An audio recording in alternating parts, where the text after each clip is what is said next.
Hello everyone, Burb here. CM16 registration has begun. I will be maintaining my typical cadence by talking about the next champions meeting. This is the VIRGO Cup overview, also known as the Dirt CM or CM17. If you're wondering why this comes out so early, I personally follow my own anti-frustration plan, which basically says that on registration day, I try to be done and have my aces ready. And then, for now, I will be going and parent building for the rest of Unity Cup 2.0. That is just because for me, I find it frustrating to build Umas on a time crunch. It causes me to make bad decisions, which loops into more frustrations from seeing failed aces. What I will say this time is that there isn't really much else to do besides parent building and the champions meeting for Unity Cup 2.0. Grand Live or Grand Concert is a buff in terms of power levels, so you will not be able to pre-build aces. So if you feel like it and it's not frustrating to you and that's what you enjoy, feel free to go and build aces. What I will say is to try to get a few passable aces now if you do not have them already. I have an emergency guide available to choose a few of those Umas if you wish. Also know that this is the first CM for the Grand Live or our Grand Concert, whatever you want to call it, new scenario. So we have not gotten our hands on the global version of Grand Live. So things will be subject to change. I will update this video if there are changes necessary, but this, as per usual, this overview video is meant to just get you started, and there certainly are things that we can do to make our CM17 lives a lot easier. Today, this is the overview video. The specific role guides will be at a later date. That goes and delves into the cards, characters, as well as skills in a rather deep method. This mainly is for the track overview, justifications for stat requirements to get you started with parent building and inherits as well as general deck building suggestions, general observations that I've found more on a theoretical basis this time and through rooms of the new track, but not through Grand Live. And then finally a new section that I'm adding of the stuff that will be changing throughout the CM process, basically all the stuff that they're releasing, because there is a lot of stuff they're adding post the start of Grand Live that may change slightly how the CM is played. That is today's agenda. Let's get right into it. This is the JBC Classic on the Oi Dirt 2000 meter track on a sunny good day, also known as the Junior Bacon Cheeseburger Classic, as I like to call it. Your greens are right-handed. We are in fall now, so a fall runner, sunny days, Oi Racecourse, standard distance, wet conditions, and the new green collaborative graded races, as this is a graded dirt racetrack. For the track itself, the first thing that you should notice is that it is completely flat. There are no uphills or downhills, which is notable for a few reasons. First of all, the fact there's no downhills means that this is a deceptively high stamina requirement. Even though this is only a 2,000 meter track, it kind of plays more like a 2,400 meter track that we are used to. Think of things like the Japanese Derby. It was a 2,400 meter track, but it had a 250 meter downhill for us to go and conserve some stamina on in downhill mode. This time, because there's no downhill mode for us to save stamina, we just have a flat stamina amount that we need to hit. The other thing that does is because of this, this is a survival track and not a spurt track. Even if our Uma calculates she has enough stamina to go and reach the end of the race, she can be hit with debuffs, like All-Seeing Eyes, to make it so that the stamina calculation becomes incorrect, and then she dies out before the end of the race, and also does not take into account skills, acceleration and speed skills procced in the late race. So when you're looking at your stamina calculations, make sure to look at the survival rate and not the spurt rate this time. Because there's also no downhills, it lowers a lot of the RNG of downhill mode, and most of the RNG will be done based on pace up mode, which actually increases the value of wit slightly over power because there also is no uphills to cut max speed down. The only ways to actually gain lengths on this course are through the position keep pace ups as well as skills in the rest of the race. There's no uphills that can cut max speed, in which if you have higher power you just gain flat lengths. As for the rest of the track, it's rather simple. It's a very long first straight that encompasses the entirety of the early race, which means that there will be there's a very low chance of actual kidnapping of rolls. So the pace chasers won't really get pulled back to the back of the pack as much by the late surgers. This was slightly alleviated already with pace up EX mode, which is added in the 7.1 patch, but because this straight's so long, we're not prepping for the corner until after the early race actually begins. The corner 2 actually goes and ends the position keep, so the final PDM break that can happen if you are too close to the lead horse, Professor of Curvature and other corner skills can break you out of that final. It's the only other PDM break. Also note that this is a 2,000 meter race course, so this is not an Umamusume PDM break course. Otherwise, the spurt happens while it's close enough to the 777 mark to occur. So Christmas Oguri is going to be very good. And because it is also a late race corner, or rather a second half corner that exists, Uma squared will also work as a trigger for Christmas Oguri, making her a very consistent, very tough to beat horse in this racetrack. The spurt itself happens at 667 meters. It is a corner. It is a corner 3 track, which means stuff like Dover and Ryan and Saiyan Sky Ultimates will work as inherits and themselves if you're able to move their dirt aptitude up that much. The 4th corner is too far away from the spurt this time, in my opinion, to get value. If you're looking at it in simulation, you'll see it does give value, but go and put like an angling and scheming, you'll see the value diminishes greatly. Otherwise, the actual final spurt, this is technically a second lap. The final straight is 386 meters, so it is an additional 86 meters over the current final straight. This allows time for duelings. I would say it's roughly in the middle tier of balance between the tracks that favor front runners and backliners. Stuff like Tokyo, of course, has like that 425 to 450 meter final straight. This is a little bit shorter than that, but Nakayama is super short at 300 meters. So think of this as more of a balanced final straight for all the different roles. As for stat requirements, do note that Grand Concert does increase stat caps. Notably, the speed cap will be increased to 1600. After talking with a couple of people, we all seem to be in agreement that about 1500 speed or more is what you should be aiming for. While you don't need absolutely max speed, the more speed that you get, it is very, very good, especially with the length of this late race. After that, try to get enough power to go and utilize the fully charged mechanic. That's about 1200, so that when the mood increases, you will get the fully charged effect and get that first 40 to 50 power that is at greater value than the rest of the power. After that, try to hit your stamina requirements. For a 2,000 meter course, generally the baseline is about 800 stamina and 600 guts, which will give you a 99.8 survival rate. We will talk about why that fails this time, but because there's no downhill, that is the baseline. So, 1400 stam guts plus 1000 wit is currently what I'm suggesting, just because diminishing returns hits wit rather much. You most likely will get a lot more than this because you want to press the wit button a lot, because it does help you with a little bit of recovery as well as getting you the little song pieces during the scenario. There's no downhill, so there's no modifier to the stamina.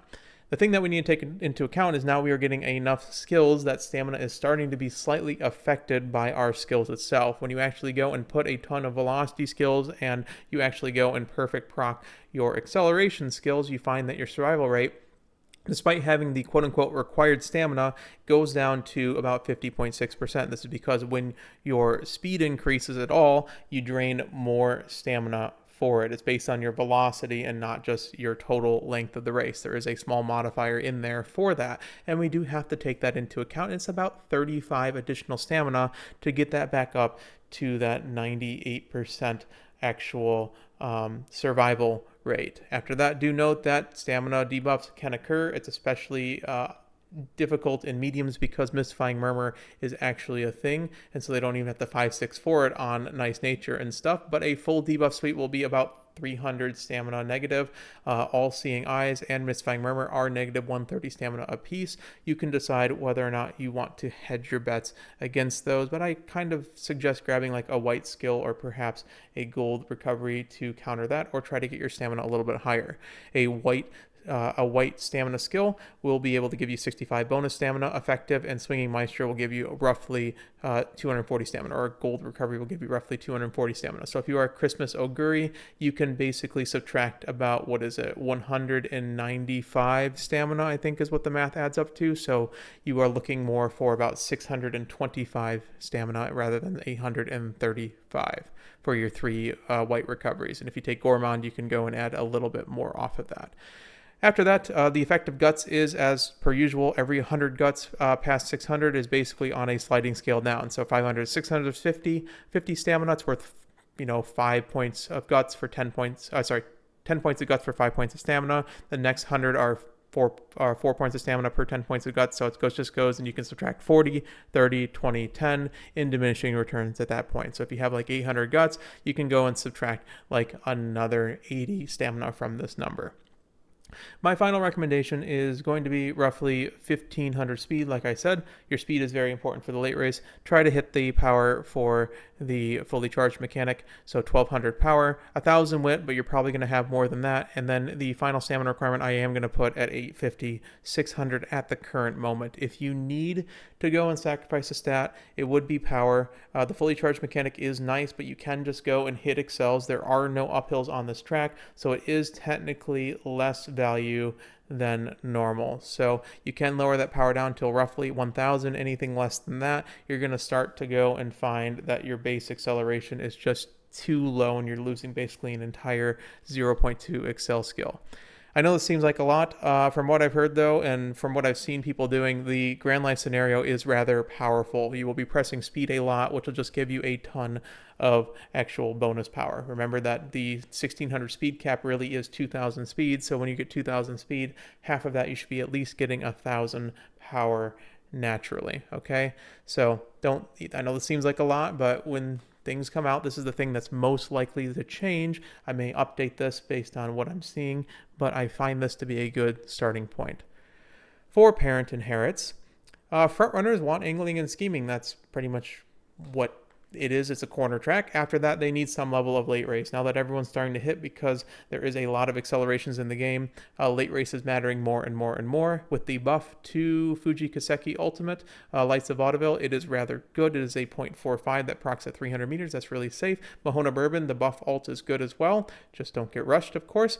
And then actually, did they remove the rush condition? It's one of the two. It's either rushed or late start. I think they removed the late start condition. And then Bark-Roll Blessings is, of course, very good now that they've added the extra second to it. Otherwise, you're going to want some mid-race to still fight against those front runners. The reason why I value late race in terms of inherits over the mid-race ones in this particular case is that the late race is going to help you against the Rickies and the Oguri Cap Christmases that are also coming up from behind. For Pace Chasers, you don't really have a primary inherit excel, so you kind of just go and you pick your late race ultimates. You can go and do any of them. Oguri Cap's probably going to be your main one because it is just Triumphant Pulse is a good skill, and she is very easy to build as a parent due to her high affinity and ability to go and run the dirt races natively. Otherwise, you can technically go and try for Lucky Pace and get Angling and Scheming as a bonus 0.2, but with the buffs to Neck and Neck and Head On, it may not necessarily be necessary. For gamblers, late surgers, and end closers, we are in Measure of Dober territory, so Measure of Dober will probably be your primary parent borrow, and then also you can consider running Measure Orion if you want to snipe 6th place. We need a good amount of Excel if you're not playing Christmas Oguri in order to go and fight against the meta characters like Christmas Oguri and Copano Ricky. Otherwise, late race is going to be king. Your pass ultimates are very good on gamblers because you should be passing the Pace Chasers that don't actually go and hit their acceleration, so Rudolph ultimate is great. The final corner is safe enough so that Shadow Break is perfectly fine, and then you can also just grab Teo and you can grab Bark-Roll Blessings as well if you wish. It's just these have a little bit more tough conditions to hit than the pass ultimates and of course Triumphant Pulse, which is just a ridiculous inherit. Otherwise, remember that the final corner is slightly too late. It's about 120 meters late, which means that the final corner acceleration inherits aren't too good. Otherwise, the stuff that we've done in the sprint CM isn't great as well because it's even further along, about 166 meters. And then, of course, it's not a straight track, so stuff that is a straightaway acceleration does not work actually too well. Final straight accelerations, that is. For deck building suggestions, this is Grand Life. So we have Light Hello, and we got to use some level of Light Hello just because of her passive effect of getting you the song pieces. After that, the deck that you will most likely see a lot of people mention is the 3-2 Light Hello deck. So 3 speed, 2 wit Light Hello that is meant to try and max your speed, get enough power, as well as using stamina sparks in order to hit as high as possible for your stamina. This deck does not generate stamina very well. You'll press it a little bit for friendships, but most of it will be from your stamina requirements. It's for a free-to-play version. You're probably going to use some combination of 2 SR speed cards with your Tachyon that you're hopefully pulling for, whatever it is. Obviously, if you have stuff like Summer Marzensky 1LB, which you can grab from the 1.5 anniversary, you can slot in here, or if you have Kidison Black, you can slot in here, and then probably something like Fuku Wit, plus your borrow of your Wit card with Light Hello, which hopefully is a usable copy. This deck requires a ton of stamina, and I mean a absolute massive ton of stamina sparks. If you're not actively parent building for stamina sparks right now, you're probably going to have to modify your deck a little bit, which means there are a few alternatives you can consider. First of all, you can consider just swapping one out for a stamina. This is the most flexible version. It's also the one that's a little bit troublesome because you don't really want to split your taps up that much. So you won't really be pressing the stamina button outside of basically summer and in the early game.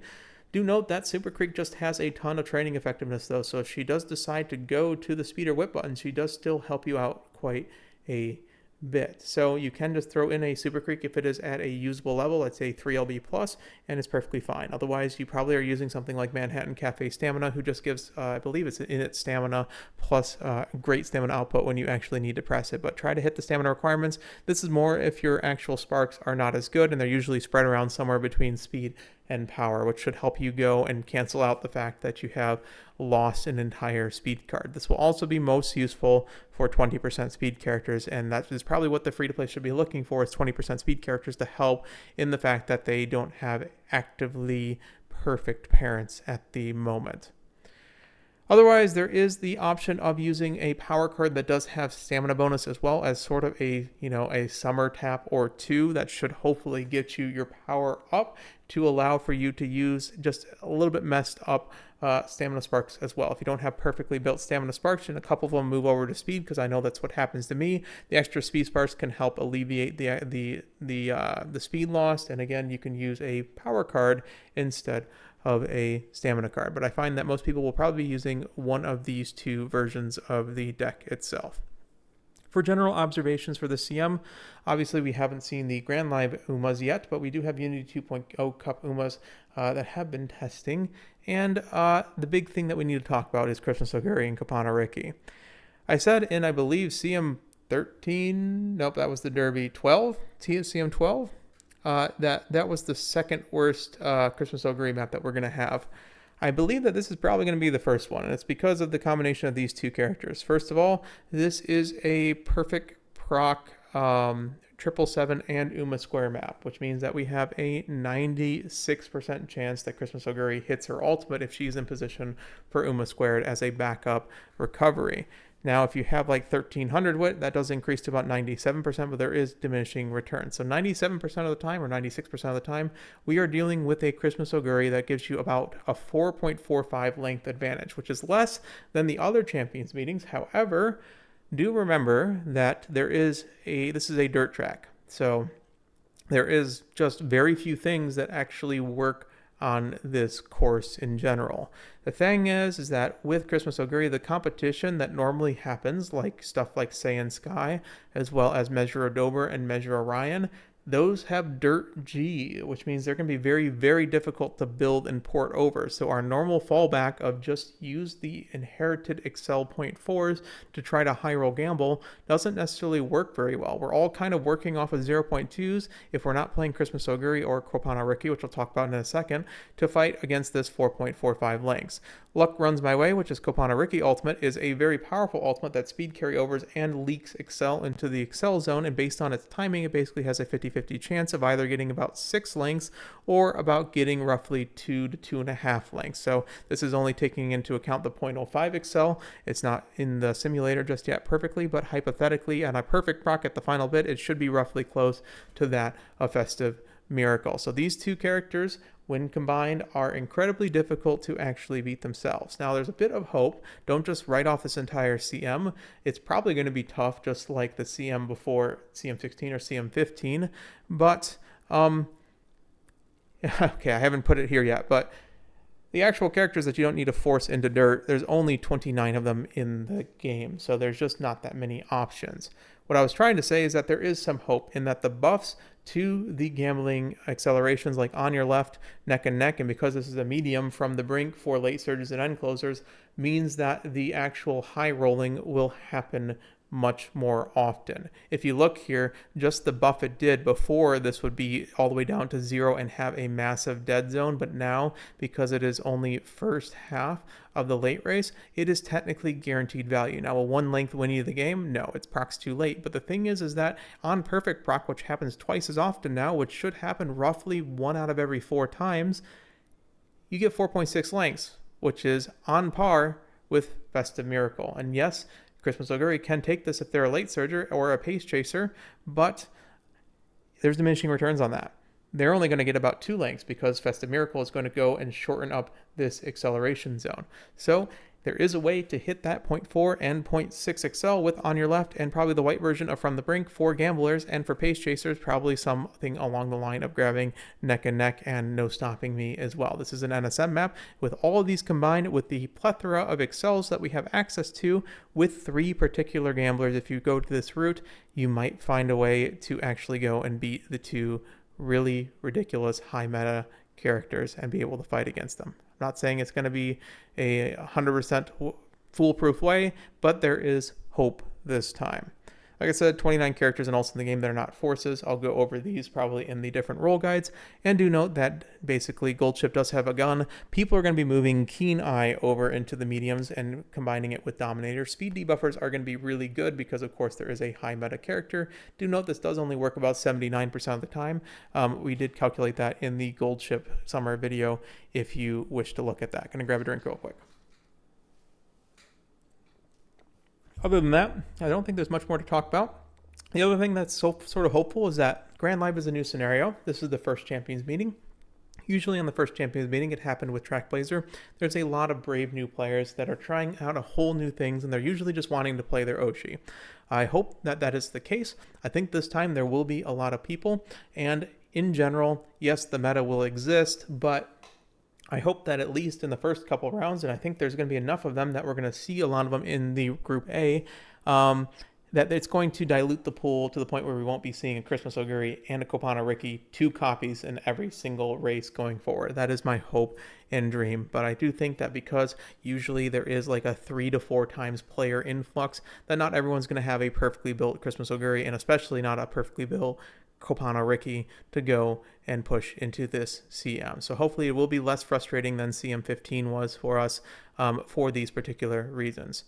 In the last section, I want to go over the things that Cygames is going to add to the game as the CM cycle goes along and whether or not it's going to change. Do note, Copano Ricky is going to be released here in a few days. It is a massively good character on this track if you are interested in that. A lot of people love this character, and she is very good on CM17 is the time to actually use her. Yellow Smart Falcon is good. She is technically slightly better than base Smart Falcon on dirt, but certainly not required to pull whatsoever for the CM. Base Smart Falcon can work just fine on this track. The big one is that Agnes Tachyon Speed in Light Hello start of Grand Live Scenario Tax banner. It is the Scenario Tax card in Light Hello. You pretty much have to use this card in Grand Live, for at least from my testing and from what anecdotally people have been saying. Agnes Tachyon is an interesting case. I think she is an incredible card that gives you an incredible advantage over other players due to a skill point bonus. It's not 100% required, but it's probably one you're going to be using just because with the scenario link, even at low LB, she seems to be just perfectly fine as a 3rd speed card. So this is the banner that hopefully people have been saving for. We will get free pulls on it. Hopefully you can finish out at least a spark for it. Otherwise, Yukino Bijin is usable. She does have No Stopping Me built in kit, which can kind of combine with head on or neck and neck for that 0.8 acceleration. That's going to be crazy. I think she is absolutely usable and viable on this track. And then Tokai Teo Whip, surprisingly enough, has Professor of Curvature, and the big thing for this, that means that Whales will be able to drop Kidison for a better speed card. When I say better speed card, it means one that generates more speed. So this is kind of when the Whales will start to break apart from the rest of the pack. This is not the most free-to-play friendly scenario because we're going to slowly start to see cards coming implemented that are going to be like side grades to a lot of cards that we currently have, but they're going to be in different roles. Like this one, being able to push out Kidison adds a ton of deck flexibility for those who have the carrots to pull for it. But of course, you can't really pull for this one because there's so many other banners like the Light Hello banner that are happening literally right before it that are much more important than it. Otherwise, I personally will do the anti-frustration plan. The only thing I will note is that the Build the Future Umber section needs to be changed a little bit, and I will update this in a bit, because parent building probably should just be done in Unity Cup or Track Blazer, your choice depending on time, because running a ton of races in Grand Live is not going to work, unfortunately. This scenario is going to be so hostile to races that trying to hit all the G1s, you may not even hit enough stats to actually go and finish the run, is what we're finding. So that's up in the air, but I still suggest starting with the Meta Uma to build it passable when you're building your aces, and then go and build an Oshi, and instead just build a second Oshi or build a second fun character and go back and forth. I do think that right now, before Grand Live, you should consider running and going and starting to parent build, which I will go and make videos for in the next upcoming days.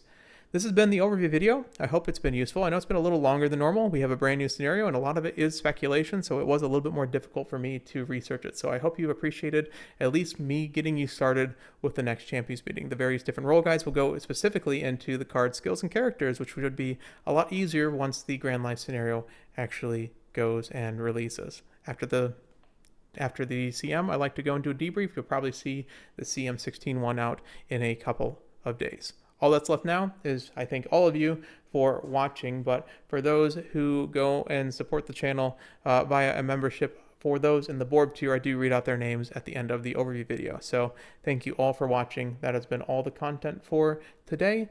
But thank you especially to Kikuzi IRL, Immobility, Mr. Merritt, Cresto Gautier, Lucifel, Peter Van San, Oscar Van Bruce, Misha Sage, CD Ogrens, Sorcerer, Elise Bright, Trevor Overtone, Dalagante, Etep Pete, Astrosarian, Eva Delta, Tokai Teo Monarch, Scraps, It's Bella Nox, Coralicious, Galsber, Aoi Tori, Boss Corey, Zinni, TF, Dark Wabbits, Brandy Boffin, Tony Lim, Dialectical, Sleepy Bat, Pavi, Trevor Overtone, Ogiri Cap Eats a Burger, and Dalagante. I guess some people got listed twice, so enjoy that little bonus shout out. Take care, everyone. Good luck in CM16, but also in your parent building for CM17 and Grand Live in general. Take care. Burb out.